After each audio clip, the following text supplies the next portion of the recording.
একদিন সুদের বিরুদ্ধে কেবল ওয়াজ শুরু করছে, কেবল কষে সুদ খাওয়া, 1 টাকা খালি মায়ের সাথে কেবল কষে। মসজিদের সামনে কেশিয়ার বসে আছে,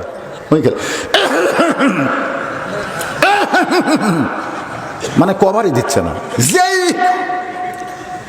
তো ইমাম বলতেছে আমি সুদের বিরুদ্ধে ওয়াজ করি, কেশিয়ারকে গলা খাকারি দেয়। মনে করছে হয়তো এটা অন্য কিছু বাজিছে, ওই সুদের ওপর ওয়াজ করছে।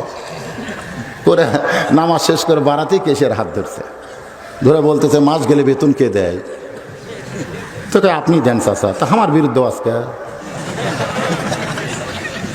তো না আমি তো সুদের বিরুদ্ধে। এই মিয়া, সুদের বিরুদ্ধে মানে আমার বিরুদ্ধে, আমি সুদ খাই, সুদের বিরুদ্ধে ওয়াজ করলে আমার বিরুদ্ধে যায়।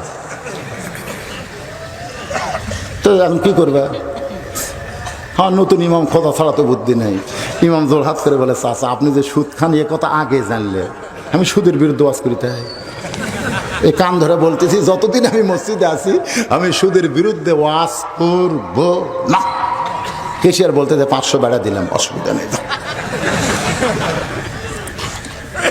পরের জুম্মা এসে ইমাম সাহেব ওয়াজ করতেছে, আর রাশি ওয়াল মুরতাশি কিলাহুমা ফিন্নার, যে ঘুষ খাবে আর ঘুষ দিবে উভয়ে জাহান্নামে যাবে।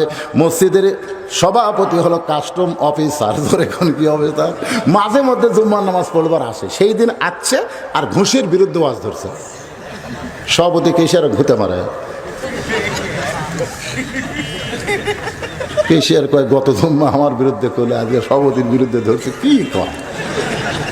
নামাজ শেষ করলে বলতেছে হবি না ভাই, তোর চাকরি থাকা গেল না। কেন? আমি তো সুদ, এই মিয়া সুদের বিরুদ্ধে বলিস নি, ঘুষের। সভাপতি ঘুষ খায়, কান ধরে বলতেছে যতদিন মসজিদে আছি ততদিন আর ঘুষের বিরুদ্ধে ওয়াজ করবো না। কিসের কয় 500 বেড়ে গেল, যা। পরের জুম্মা এসে চিন্তা করে সুদের বিরুদ্ধে বলা যাবে না, ঘুষের বিরুদ্ধে বলা যাবে না। দায়ুস কোনোদিন জান্নাতে যাবে না। সাহাবীরা বললেন দায়ুস কোন নারী? রাসূল বললেন দায়ুস কোন নারী না, দায়ুস হলো ওই সকল পুরুষ মানুষ যাদের অধীনে নারীরা পর্দা করে না। সমস্ত মুসল্লি গেলে মানে সব মুসল্লির বইয়ের পর্দা নেই, আর দায়ুস বানা জান্নাত থেকে বাইর করে দিল। কেশিয়ার বলতেছে বাবা তোর আর ইমামতি টিকলো না, তুই যা, তুই বেপরদার বিরুদ্ধে ওয়াজ করছিস।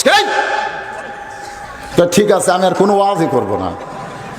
পরের জুম্মা এসে ইমাম বলতেছে যা করো করো খালি নামাজটা পড়ো, যা করো করো খালি নামাজ পড়ো রে। তখন সব মুসল্লি কয় ইমাম সোজা হইয়া গেছে। আমাদের মতন গরিব মৌলবি চাকরি বাঁচানোর জন্য হক কথা বলবার পারতেছে না, জোরে কোন কথা ঠিক না। কিন্তু যদি এমপি ইমাম হয়, সুদের বিরুদ্ধে কথা বললে কেউ কথা বলবি? যদি কেশিয়ার আমি সুদ খাই, এমপি সাথে সাথে কবি এই শালা পাল্টা পাল্টা। সুদার মসজিদ কমিটির মধ্যে থাকা যায়, ঘুষারও মসজিদ কমিটির মধ্যে থাকা যাবে, বেপরদার স্বামী মসজিদ কমিটির মধ্যে থাকা চলবে না। যে লোকটা 5 ওয়াক্ত নামাজ মসজিদে পড়ে না তাকে মসজিদ কমিটির মধ্যে রাখা যাবে না। এই কথা আমরা বলবার গেলে কবি তোর চাকরি নাই।